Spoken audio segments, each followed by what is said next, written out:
A lot of our lakes up here, you know, they're shallower, they've got some vegetation in them. You got to cover a lot of flats. They may have a little bit of color in the water.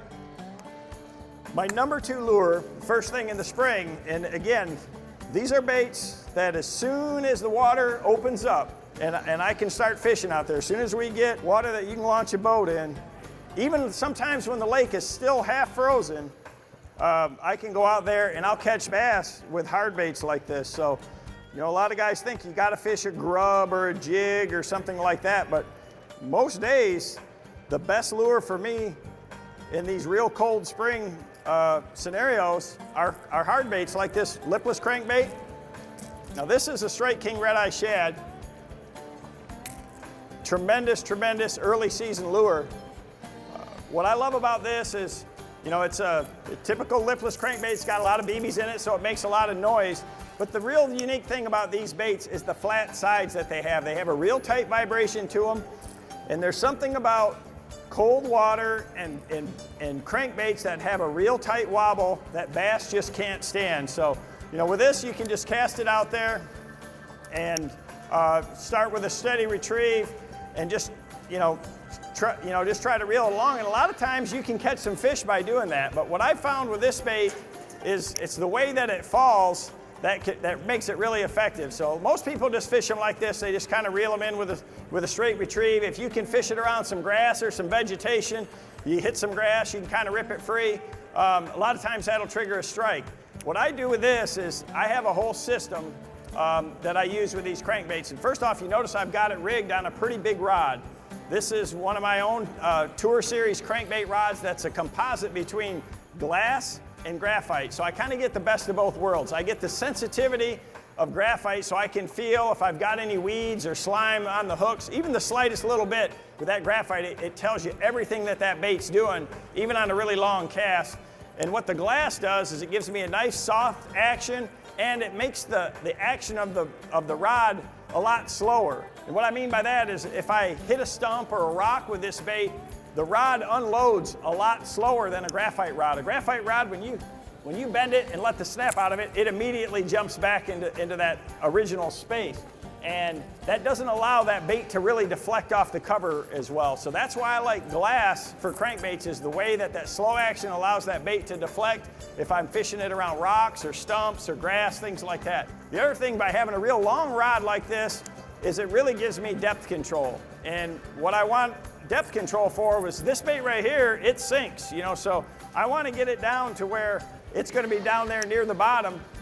And if I'm fishing a shallower flat, say it's 2, 3, 4 foot deep, I can cast the bait out there and fish it with my rod tip up. And you know, with a 7+ foot rod like this, that keeps the bait a lot higher in the water column. If I want it to run deeper, say I'm fishing a deeper flat or the weeds are a little bit deeper, I can put my rod tip down and it allows that bait to run a lot deeper with the exact same size of line.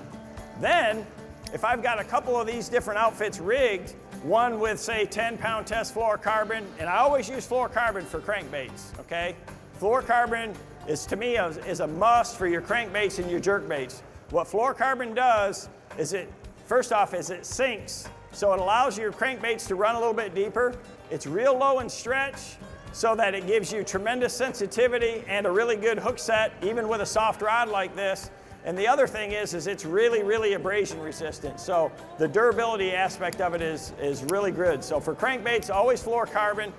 If I can't get the bait to hit the bottom, the thing about a red-eye shad is the way that it falls is it stays perfectly balanced. Unlike other lipless baits that want to flip over on their side, this one will stay perfectly balanced and it kind of wiggles as it goes to the bottom. But when I drop this in the water just with a slack line, watch how it just shimmies to the bottom.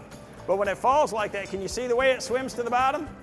Well, if you rip it off of a piece of cover like that and drop it like that, a lot of times you're going to trigger a bass into striking. So what I'll do is I'll make a nice long cast, start my retrieve, and I'll just kind of sweep the rod to the side. And as soon as it falls like that, a lot of times that's when the bass are going to bite it. So with a lipless crankbait like this, instead of just making a cast where you're just burning it back to the boat and you're not stopping it or anything at all, every time I let that bait fall, I've got a potential of triggering a bass to strike. So I'm going to pull it to the side, let it fall. Pull it, let it fall. Kind of yo-yo it along. And that's when they're going to bite it, is when it falls like that. It's got that wounded swimming action down the bottom. I didn't even see what happened there, but it looked good. And with that bait right there, every time you can come in contact with something and you rip it up like that and it flutters down, you got a great chance of catching one's attention like that, and they just can't help but bite it. They don't think about it. It's not that they're actively feeding or chasing anything, but they react to that bait. It's that tight action, it's the sound of those BBs, it's the vibration that these baits give off. And then you match that with a natural color, something that they're used to feeding on, and they can't help themselves but to bite it. So, you know, a bait like this is a tremendous bait. It's one of the first things that I'm going to use a lot in the spring of the year. And colors like this are very natural for our lakes. You know, most of the bass in our lakes feed on crayfish and bluegill. So those are the color patterns that I'm really going to use early in the year like that. You got clear water like this, you want natural colors. If you've got stained water, that's where I want to use bright colors. You know, I might use a chartreuse or a red, fluorescent colors that are more visible. But in clear water like this, you want to pick something real natural. And that's the way that I really want to start out the year.